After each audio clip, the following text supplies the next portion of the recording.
아침에 일어났는데 전날 별로 먹지도 않았는데 몸이 유난히 무겁다면 절대 그냥 넘기시면 안 됩니다. 이 신호를 나이 탓으로만 돌리면 60대 이후에는 되돌리기 어려운 상황으로 이어질 수 있습니다. 저는 30년간 중년 이후 신장 변화를 연구해온 박도윤 박사입니다. 그동안 너무 많은 분들이 같은 착각 속에서 같은 길을 걸어오시는 걸 봐왔습니다. 특히 건강에 좋다고 믿고 매일 먹던 과일 때문에 말입니다. 구독, 좋아요는 큰 힘이 됩니다. 사실 과일은 비타민도 많고 몸에 좋다고 알려져 있죠. 그런데 나이가 들면서 우리 몸의 처리 능력도 함께 변합니다.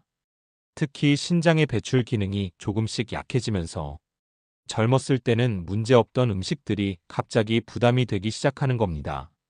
그런데도 많은 분들이 여전히 똑같은 방식으로 과일을 드시고 계세요. 저녁 식사 후 습관처럼 달콤한 과일 한두 조각 드시는 분들 정말 많으시죠. 제가 연구 현장에서 만난 분들 중에는 평생 과일을 좋아하셨던 분들이 많았습니다. 건강 관리를 위해 매일 규칙적으로 과일을 챙겨 드셨고 본인은 분명히 올바른 선택을 하고 있다고 믿으셨습니다. 그런데 어느 순간부터 아침에 눈이 붓고 몸이 무겁고 이유 없이 피곤해지는 증상들이 나타나기 시작했습니다. 병원에 가봐도 특별한 이상이 없다는 말만 들으셨고 결국 나이 탓으로만 돌리게 되는 거죠. 오늘은 지금 당장 멈추지 않으면 위험해질 수 있는 과일과 반대로 몸을 살리는 과일 이야기를 드리려고 합니다. 어떤 과일은 신장에 엄청난 부담을 주고 어떤 과일은 오히려 도움이 됩니다. 이 차이를 모르면 아무리 건강하게 먹으려고 노력해도 결과는 반대로 나올 수 있습니다. 지금부터 제대로 알고 제대로 드셔야 합니다. 요즘 아침에 몸이 무겁다고 느끼신 분 계신가요? 얼마 전 지인의 형님 이야기를 들었습니다. 60대 중반이신데 평소 짠 음식도 피하고 저녁엔 항상 과일로 마무리하셨다고 합니다. 건강 프로그램에서 과일이 좋다는 말을 듣고 그렇게 10년 가까이 실천하셨던 거죠. 아침마다 눈이 조금 붓고 몸이 무거웠지만 나이 들면 다 그렇지 하고 넘기셨다고 하더군요. 그러다 어느 날부터 다리가 잘 붓고 이유 없이 피곤해졌습니다. 알고 보니 매일 저녁 드시던 과일이 문제였습니다. 바나나와 아보카도를 건강식이라고 믿고 거의 매일 드셨는데 이게 나이 든 신장에는 상당한 부담이었던 겁니다. 칼륨이 너무 많이 들어왔는데 배출은 제대로 안 되니까 몸속에 쌓이기 시작한 거죠. 다행히 이 습관을 바꾸고 나서 몇 주 지나니까 아침 부기가 확 줄어들었고 몸도 훨씬 가벼워졌다고 합니다. 단순히 과일 먹는 시간과 종류만 바꿨을 뿐인데 말이에요. 사실 이런 분들 정말 많습니다. 저 역시 상담 현장에서 비슷한 이야기를 수없이 들어왔습니다. 본인은 분명히 건강하게 살고 있다고 믿고 계셨거든요. 아침 운동도 하시고 식단도 관리하시고 과일도 매일 챙겨 드시는데 왜 몸은 점점 안 좋아지는지 이해할 수 없다고 하시더라고요. 문제는 잘못된 습관이 너무 오래 반복됐다는 점입니다. 작은 변화만 줘도 몸이 달라질 수 있는데 그 기회를 놓치고 계신 겁니다. 제가 오늘 이 영상을 준비한 이유도 바로 여기에 있습니다. 여러분의 과일 섭취 습관을 완전히 바꿀 수 있는 중요한 지혜를 나누고 싶어서입니다. 이 이야기를 끝까지 듣고 실천하셔야만 진정한 변화를 경험할 수 있습니다. 뒤에 나올 구체적인 실천법을 모르시면 지금까지의 노력이 의미 없어질 수 있어요. 혹시 아직 구독과 좋아요를 누르지 않으셨다면 지금 바로 눌러주세요. 이 채널은 여러분의 건강한 노년을 응원합니다. 이런 중요한 정보를 더 많은 분들이 알 수 있도록 구독과 좋아요로 응원해주세요. 끝까지 보시면 왜 지금 당장 여러분의 작은 습관을 바꿔야 하는지 분명하게 깨닫게 되실 겁니다. 마지막에 나올 단 하나의 습관이 모든 것을 바꿀 수 있습니다. 그럼 이제부터 구체적으로 어떤 과일이 위험하고 어떤 과일이 안전한지 하나씩 짚어보겠습니다. 여러분의 식습관을 바꾸는 작은 실천만으로도 충분히 달라질 수 있는 일이죠. 그래서 이제는 우리 일상에서 신장과 직접 연결되는 과일들을 하나씩 살펴보도록 하겠습니다. 우선 신장을 망가뜨리는 위험한 과일부터 정확히 알아야 합니다. 가장 먼저 이야기할 과일은 바로 바나나입니다. 많은 분들이 아침 식사 대용으로 바나나를 선택하시죠. 간편하고 달콤하고 영양도 풍부하다고 알려져 있으니까요. 그런데 이 바나나가 나이 든 신장에는 상당히 부담스러운 과일입니다. 바나나 한 개에는 칼륨이 약 400mg 정도 들어 있습니다. 이게 젊을 때는 문제가 안 되지만 60대 이후부터는 이야기가 달라집니다. 국내 신장 관련 연구 자료를 보면 중년 이후 칼륨 배출 능력이 급격히 감소한다는 보고가 있습니다. 신장이 제 기능을 다하지 못하면 칼륨이 혈액 속에 쌓이게 되고 이게 심장 박동에까지 영향을 줄 수 있습니다. 제가 상담했던 66세 김영호님은 저녁마다 바나나를 한두 개씩 드신 뒤 밤에 두근거림을 느끼셨습니다. 처음엔 심장 문제인 줄 알고 걱정하셨는데 알고 보니 칼륨 수치가 정상 범위를 넘어서 있었던 거죠. 바나나 섭취를 줄이고 나서 증상이 사라졌습니다. 그러니까 바나나를 완전히 끊으라는 게 아니라 시간과 양을 조절하셔야 합니다. 저녁 섭취는 완전히 중단하시고 오전에 소량만 드시는 게 안전합니다. 특히 혈압약을 드시는 분들은 더욱 주의가 필요합니다. 혈압약 중에 칼륨을 보존하는 종류가 있어서 바나나와 함께 먹으면 칼륨이 과도하게 쌓일 수 있거든요. 저녁에 바나나 드시는 습관 있으신가요? 그렇다면 지금 당장 시간을 바꿔보세요. 다음은 아보카도입니다. 요즘 건강식으로 엄청나게 인기가 많죠. 좋은 지방이 많고 영양가가 높다고 해서 샐러드에도 넣고 스무디에도 넣어 드시는 분들이 많습니다. 그런데 아보카도는 바나나보다 칼륨이 더 높을 수 있습니다. 중간 크기 아보카도 하나에는 약 700mg 넘는 칼륨이 들어 있습니다. 이건 바나나 2개 가까운 양이에요. 해외 영양 연구기관에서도 아보카도의 고칼륨 특성을 경고한 바 있습니다. 특히 신장 기능이 떨어진 사람들은 아보카도 섭취를 제한해야 한다고 명확하게 밝혔습니다. 제가 만난 61세 이선미님은 매일 저녁 아보카도 샐러드를 드셨습니다. 건강하게 살고 싶어서 일부러 선택하신 메뉴였죠. 그런데 몇 달 후부터 다리가 자주 붓고 아침에 눈두덩이가 무거워지기 시작했습니다. 검사 결과 칼륨 수치가 높게 나왔고 아보카도 섭취를 반개 이하로 줄이고 나서야 증상이 개선됐습니다. 아보카도는 건강식이라는 인식 때문에 과다 섭취하기 쉽습니다. 좋은 음식이니까 많이 먹어도 괜찮겠지 하는 생각이 오히려 독이 되는 거죠. 만약 드시고 싶다면 반개 이하로 줄이시고 오전에만 드세요. 그리고 매일이 아니라 일주일에 2~3번 정도로 횟수도 조절하시는 게 안전합니다. 아보카도를 슈퍼푸드로만 알고 계셨나요? 이제는 양과 시간을 생각하셔야 합니다. 세 번째는 멜론입니다. 여름이 되면 시원하게 먹기 좋은 과일이죠.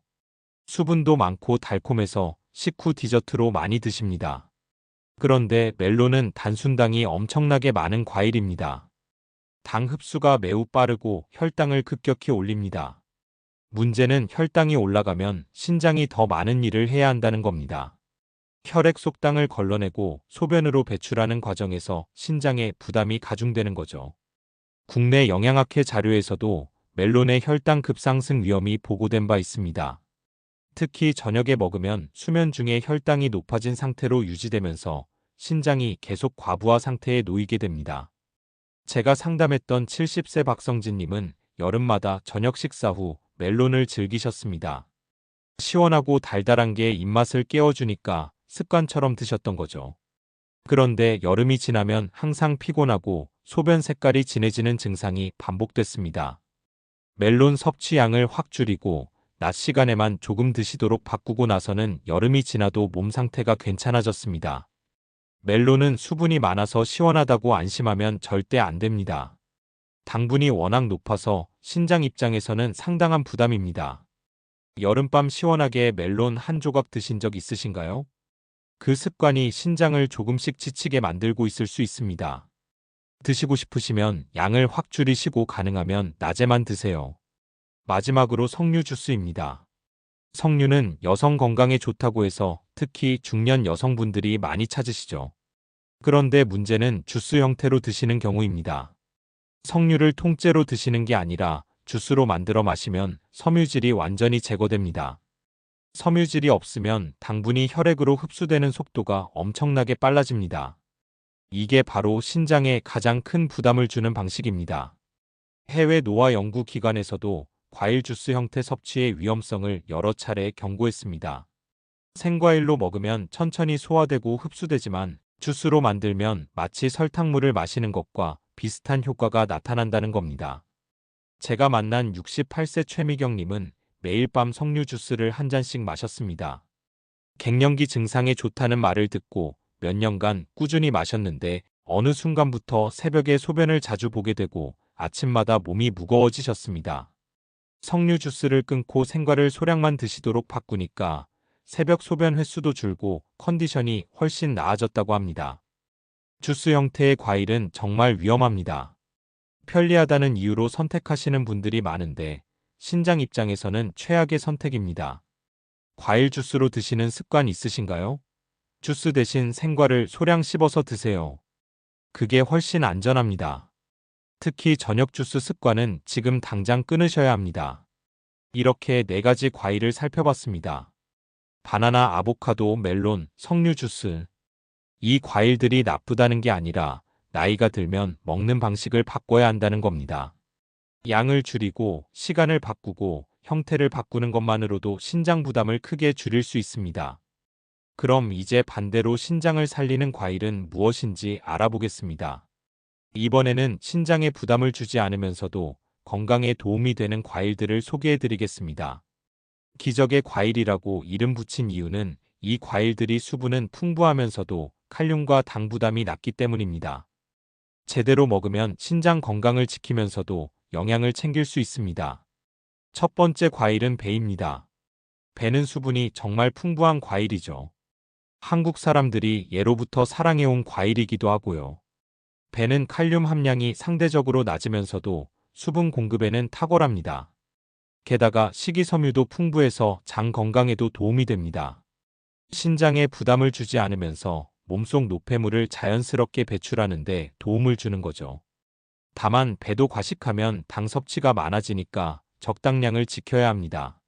아침에 배 반 개 정도 드시면 딱 적당합니다.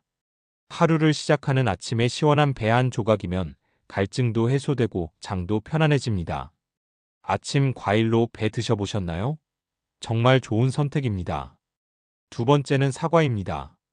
사과는 동서양을 막론하고 건강 과일로 인정받죠. 하루 사과 한 개면 의사가 필요 없다는 말도 있을 정도니까요. 사과의 가장 큰 장점은 식이섬유가 풍부하다는 겁니다. 특히 껍질에 펙틴이라는 수용성 섬유가 많아서 당 흡수 속도를 늦춰줍니다.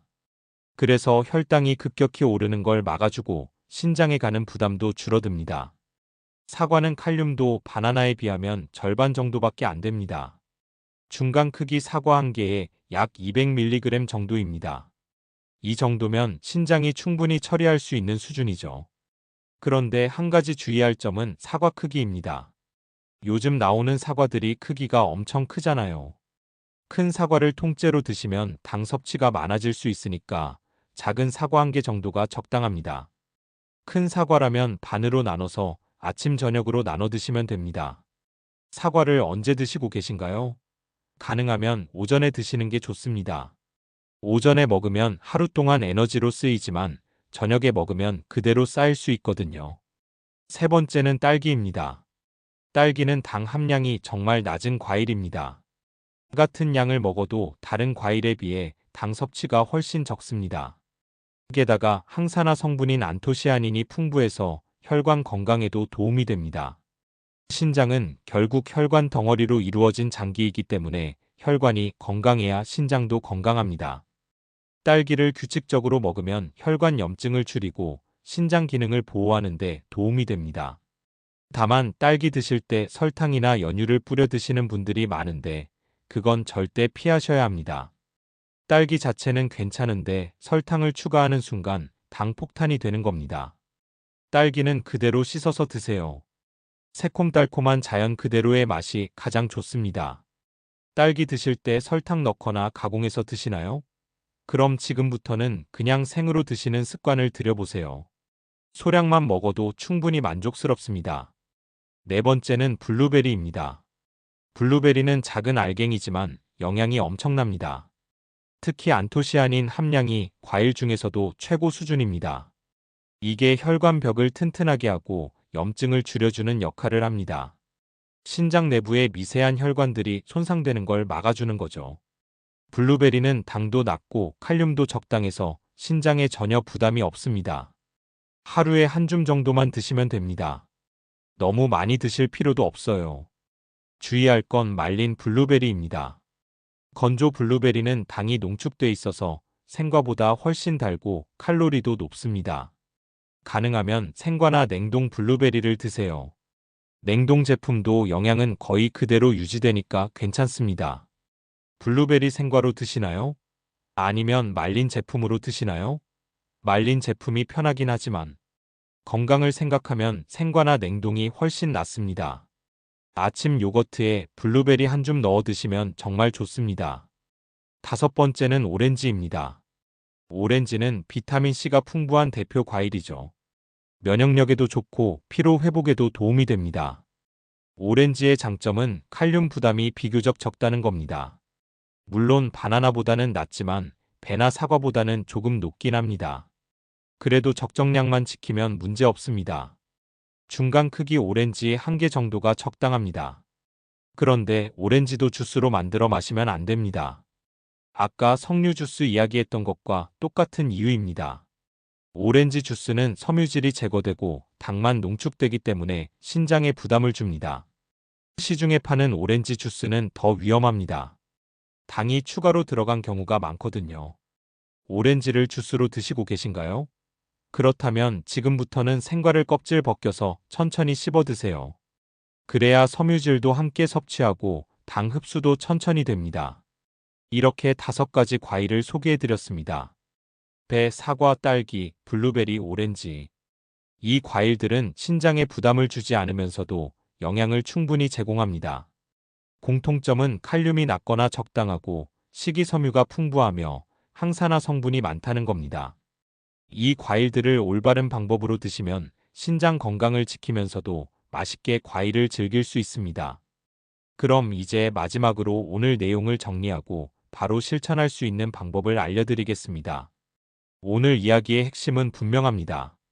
건강에 좋다고 믿었던 습관이 나이가 들면 독이 될 수 있다는 점입니다. 바나나, 아보카도, 멜론, 석류 주스처럼 영양가 높은 과일들도 시기와 방법을 잘못 선택하면 신장에 엄청난 부담을 줍니다. 잘못 관리하면 몸은 점점 무거워지고 아침마다 북이라는 신호를 보내기 시작합니다. 다리가 붓고 피곤이 쌓이고 소변 색깔이 진해지는 증상들이 하나둘씩 나타나는 거죠. 그러다 결국에는 신장 기능이 돌이킬 수 없을 만큼 떨어지게 됩니다. 하지만 제대로 관리하면 전혀 다른 결과를 만들 수 있습니다. 과일 종류를 바꾸고 먹는 시간을 조정하는 것만으로도 신장 부담을 크게 줄일 수 있습니다. 배, 사과, 딸기, 블루베리, 오렌지처럼 안전한 과일을 선택하고 오전에 적당량만 드시면 됩니다. 이렇게 하면 약에 의존하지 않고도 훨씬 가벼운 하루를 보낼 수 있습니다. 아침에 일어났을 때 몸이 개운하고 하루 종일 활력이 넘치고 밤에도 편안하게 잠들 수 있습니다. 잘못된 관리와 올바른 관리의 차이는 생각보다 큽니다. 잘못 관리하면 60대 중반부터 신장 기능이 급격히 떨어지면서 투석까지 고려해야 하는 상황이 올 수 있습니다. 주변에 투석 받으시는 분들 보신 적 있으시죠? 일주일에 3번씩 병원 가서 몇 시간씩 기계에 연결돼 있어야 합니다. 그 고통과 불편함은 이루 말할 수 없습니다. 반면 제대로 관리하면 80대까지도 신장 기능을 잘 유지하면서 활기찬 노년을 보낼 수 있습니다. 자유롭게 여행도 다니고 손주들과 즐거운 시간도 보낼 수 있는 거죠. 그럼 오늘 당장 실천할 수 있는 단 하나는 무엇일까요? 바로 이겁니다. 저녁 과일을 완전히 멈추고 아침으로 옮기세요. 지금까지 저녁 식사 후 습관처럼 과일을 드셨다면 오늘부터는 아침 식사 때 드시는 겁니다. 그것만으로도 신장이 받는 부담이 확 줄어듭니다. 밤에는 신장도 쉬어야 하는데 저녁에 과일을 먹으면 밤새도록 일을 시키는 거나 마찬가지입니다. 아침에 먹으면 하루 동안 천천히 처리할 시간이 충분합니다. 그리고 과일 종류도 바꾸세요. 바나나, 아보카도, 멜론, 주스 형태의 과일은 피하시고 배, 사과, 딸기, 블루베리, 오렌지로 바꾸세요. 처음에는 조금 어색할 수 있지만 일주일만 실천하면 몸이 달라지는 걸 느끼실 겁니다. 아침 부기가 줄어들고 몸이 가벼워지고 소변 색깔도 맑아집니다. 이런 변화들이 하나씩 나타나면 자신감이 생기고 계속 실천하고 싶어집니다. 오늘 제가 드린 이야기가 어렵게 느껴지실 수도 있습니다. 평생 먹어왔던 과일을 갑자기 바꾸라고 하니까요. 하지만 이건 어려운 일이 아닙니다. 그냥 시간과 종류만 조금 바꾸는 겁니다. 과일 자체를 포기하라는 게 아니에요. 더 안전하고 효과적인 방법으로 드시라는 겁니다. 여러분의 신장을 위해서, 여러분의 건강한 노년을 위해서 오늘 하루만 시작해 보세요. 내일 아침부터 바로 적용할 수 있는 간단한 방법입니다. 다음 영상에서는 신장이 보내는 가장 초기 신호를 더 구체적으로 알려드리겠습니다. 많은 분들이 놓치고 지나가는 미세한 증상들이 있습니다. 그 신호를 조기에 알아채면 큰 문제로 번지기 전에 막을 수 있습니다. 신장은 침묵의 장기라고 불릴 만큼 증상이 늦게 나타나는 기관입니다. 그래서 작은 신호라도 절대 무시하면 안 됩니다. 다음 영상에서 자세히 다룰 테니 꼭 챙겨보세요. 오늘 이야기 공감되셨나요? 혹시 지금까지 저녁에 과일 드셨던 분 계신가요? 아니면 바나나나 아보카도를 건강식이라고 매일 드셨던 분 계신가요? 여러분의 경험과 생각을 댓글로 남겨주세요. 어떤 과일을 즐겨 드시는지, 오늘 영상 보고 바꿔보고 싶은 습관이 있는지 알려주시면 감사하겠습니다. 여러분의 댓글 하나하나가 다른 분들에게도 큰 도움이 됩니다. 함께 건강한 노년을 준비해 나가요.